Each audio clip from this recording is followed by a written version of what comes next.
ভাবুন তো 1400 বছর আগে এক শহরে মুসলিম, ইহুদি আর খ্রিস্টান সবাই একসাথে বাস করছে। নেই কোনো ভয়, নেই কোনো বিভেদ, বরং এক লিখিত চুক্তি সবার অধিকার আর নিরাপত্তা নিশ্চিত করেছে।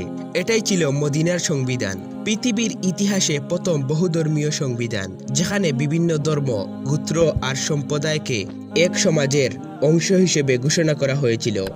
আজকের ভিডিওতে আমরা জানব কিভাবে এই দলিল মুসলিমদের রাষ্ট্রীয় ইতিহাসের মোড় ঘুরিয়ে দিয়েছিল আর কেন এটিকে বলা হয় মানব ইতিহাসের প্রথম সামাজিক সংবিধান। তাহলে চলুন শুরু করা যাক। মদিনার সংবিধান, আরবিতে সহিফাতুল মদিনা, ইতিহাসে প্রথম লিখিত দলিল যা ভিন্ন ভিন্ন ধর্মের মানুষকে সমান অধিকার ও স্বাধীনতা দিয়েছিল। তাই একে পৃথিবীর প্রথম বহুধর্মীয় সংবিধান বলা হয়। 622 খ্রিস্টাব্দে হিজরতের পর নবী মুহাম্মদ সাল্লাল্লাহু আলাইহি ওয়াসাল্লাম মদিনায় এসে এই সংবিধান প্রণয়ন করেন। তখন মদিনায় প্রায় 10,000 মানুষ বাস করত। তাদের মধ্যে 45 থেকে 55% ছিল পৌত্তলিক আরব, 30 থেকে 40% ইহুদি এবং মাত্র 15% মুসলমান। নানা ধর্ম ও গোত্রের দ্বন্দ্বে শহর অশান্ত ছিল। সেই প্রেক্ষাপটে শান্তিপূর্ণ সহাবস্থান নিশ্চিত করতে নবীজি এই সংবিধান তৈরি করেন।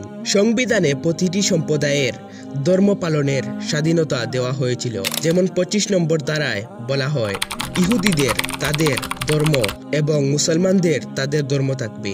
মুসলিম, ইহুদি ও খ্রিস্টান সবাইকে একই রাজনৈতিক সমাজ অর্থাৎ উম্মাহ এর অন্তর্ভুক্ত করা হয়েছিল। সবাই সমান অধিকার, সুরক্ষা ও মর্যাদা পেত। ন্যায় বিচারের ক্ষেত্রেও সমতা বজায় রাখা হয়। সংবিধানে বলা হয়, কোনো ইহুদি শুধু ইহুদি হওয়ার কারণে বৈষম্যের শিকার হবে না। মদিনার সংবিধান রচিত হয়েছিল ইংল্যান্ডের ম্যাগনা কার্টা 1215 ও আমেরিকার সংবিধান 1787 এর শত শত বছর আগে। ইউরোপে ধর্মীয় স্বাধীনতার প্রথম লিখিত স্বীকৃতি আসে 1568 সালে ট্রান্সিলভানিয়ার টর্ডা ডিক্লারেশনে। অথচ মদিনার সংবিধান তার প্রায় 1000 বছর আগেই ধর্মীয় স্বাধীনতার নিশ্চয়তা দেয়। এতে মোট 47 থেকে 63টি ধারা ছিল, যেখানে মানবাধিকার, ধর্মীয় স্বাধীনতা, সহযোগিতা ও সামাজিক ন্যায় বিচারকে গুরুত্ব দেওয়া হয়। সংবিধানে প্রতিটি ধর্মীয় সম্প্রদায়কে তাদের নিজস্ব বিষয়ে সিদ্ধান্ত নেওয়ার স্বায়ত্ত শাসন দেওয়া হয়েছিল। আবার মদিনার নিরাপত্তা রক্ষা ও বাইরের আক্রমণ ঠেকাতে সবাইকে একসাথে দায়িত্ব পালন করতে বলা হয়। এভাবে এটি এক বহুত্ববাদী সমাজের এক নিখুঁত মডেল তৈরি করেছিল। আজও এই সংবিধানকে বহুধর্মীয় সমাজে শান্তি ও সহাবস্থানের উদাহরণ হিসেবে দেখা হয়। 2016 সালে মরক্কোর মারাকেশে আন্তর্জাতিক সম্মেলনে মুসলিম পণ্ডিতরা এই নীতিগুলোকে আধুনিক বিশ্বে পুনরুজ্জীবিত করার আহ্বান জানান।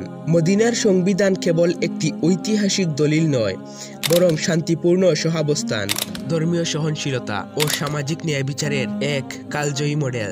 ধর্মীয় স্বাধীনতা ও সমান অধিকারের যে ধারণা আমরা আজ আধুনিক সংবিধানে দেখি, তার বাস্তব প্রয়োগ হয়েছিল মদিনায় প্রায় 1400 বছর আগে।